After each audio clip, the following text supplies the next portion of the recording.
गिबियावनो खौरां रादाबनिसिम खुलुमनायखौ बावहरग्रोनाय जाबाय।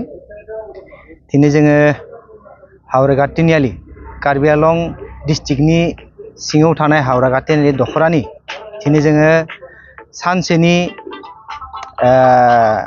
हाबाफारि खुंनाय थि खालामनाय जादोंमोन। गासै दखरानि मोखां आफादनि जथुमै जोङो बे हाबाफारिखौ लादों।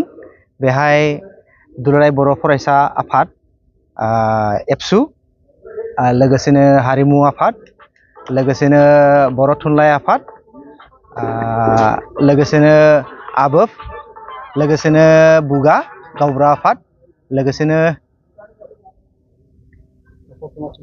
कसारि समाज आबोफ, जोङो जथायैनो दिनै सानसेनि हाबाफारि रुजु रुमैनो जोङो दिनै हाबाफारिखौ मावलांबाय। दिनै जों बेहाय जोंनि मावथांखि हिसाबै दिनै जोङो बिथांखि लादों जे जों आगन्थु दिनाव जाहाथे जोंनि रायजो राजानि मोजां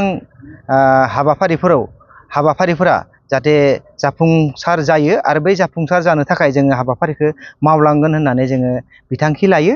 आरो लोगोसेनो जोंनि दा बावैसो फैगौ इलेक्सनावबो जोङो खौसेयैनो जोङो जयैनो थागोन होननानै जों बेखौबो बिथांखि लानाय जादों।